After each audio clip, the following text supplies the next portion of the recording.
Good morning, Momita Mahato ব্লগে আপনাদের সকলকে স্বাগত।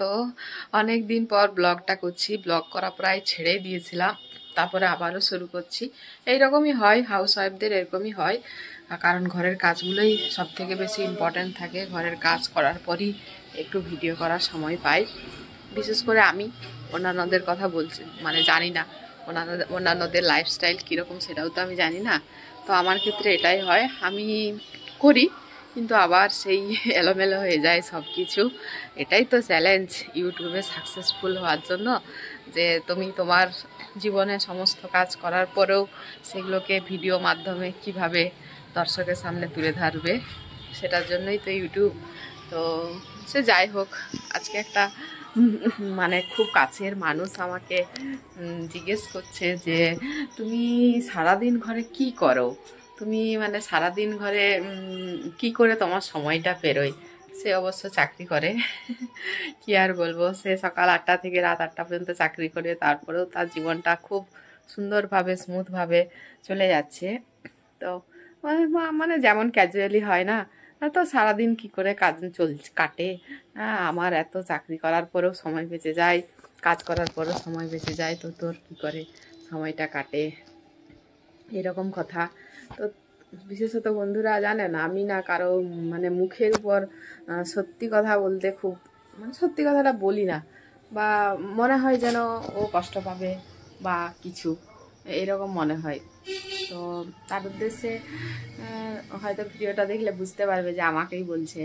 তো তার উদ্দেশ্যে আমার একটা কথাই বলা, যে তুই সকাল 8টা থেকে রাত 8টা পর্যন্ত কাজ করিস, ভালো কথা, সংসারটা সুন্দরভাবে চালাস, সেটাও ভালো কথা। কিন্তু একজন হাউস ওয়াইফ যেটা করে সেটা কিন্তু তুই করিস না, ঠিক আছে? তুই সকালে উঠে নিজে একটু সেজে গুজে নিজের কাজকর্মটা করেই অফিসে চলে যাস, এবং সারাদিন অফিসের কাজকর্ম নিয়েই তোর জীবনটা চলে। তো আমার ক্ষেত্রে কিন্তু সেটা হয় না। আমি সকালে উঠে আমার হাজব্যান্ডের সমস্ত কাজকর্ম করে তাকে অফিসে পাঠাই, তারপর ঘরের যত কিছু কাজ থাকে সব করি, তারপর আবার বাড়ির তো এও আসছেই, বাইরের লোক তো এও আসছেই, তাদেরকে তাদের প্রয়োজন মতো কৈফিয়ত দিতে হচ্ছে। তো একজন সে চাকরি করে, সে রোজগার করে, সেটা ভালো কথা, কিন্তু তা বলে একজন হাউস ওয়াইফ সারাদিন কি করে, মানে তার থেকে আমি বেটার, এটা বলাটা বোধ হয়, বা এটা কম্পেয়ার করাটা বোধ হয় ঠিক নয়।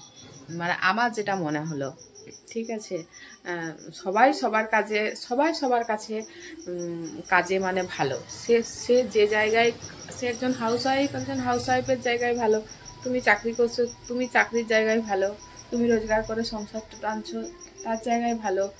কিন্তু তুমি মানে একজন হাউস ওয়াইফের থেকে ভালো বা বেটার আছো, এটা বলাটা খুব মানে কষ্টসাধ্য, মানে ব্যাপারটা ঠিক ঠিক নয়। একজন হাউস ওয়াইফ, হ্যাঁ, সে তার কাজের মূল্য পায় না, ঠিক আছে, কিন্তু সে তার কাজটা কখনোই ছোট নয়। তুমি সকাল 8টা থেকে রাত 8টা পর্যন্ত অফিসের কাজ করো, সে সময়টা ও কিন্তু সংসারে প্রতিনিয়ত কাজ করে চলেছে, সে শুধু মূল্য পায় না, ঠিক আছে? তুমি হয়তো সেই মূল্যটা তাকে বোঝাতে চাইছো যে দেখো, আমি সকাল 8টা থেকে রাত 8টা পর্যন্ত কাজ করি, আমি কতটা মূল্য পাই, কিন্তু তুমি সেটা পাও না।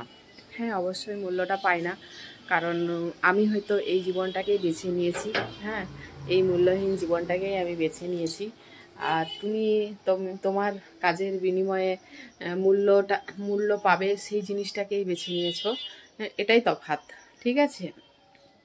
তুমি যেটা রোজগার করছো, তুমি যেটা কাজ করছো, তুমি সেরকম রোজগার করছো, তুমি দুটো কাজের লোক রেখেছো, তোমার ছেলে মেয়ে শ্বশুর শাশুড়ি স্বামী, তাকে টেক কেয়ার কাজের লোকই করছে, তুমি কিন্তু করছো না, বা তুমি সারাদিন দেখতে আসছো না যে কি করছে না করছে, ঠিক আছে?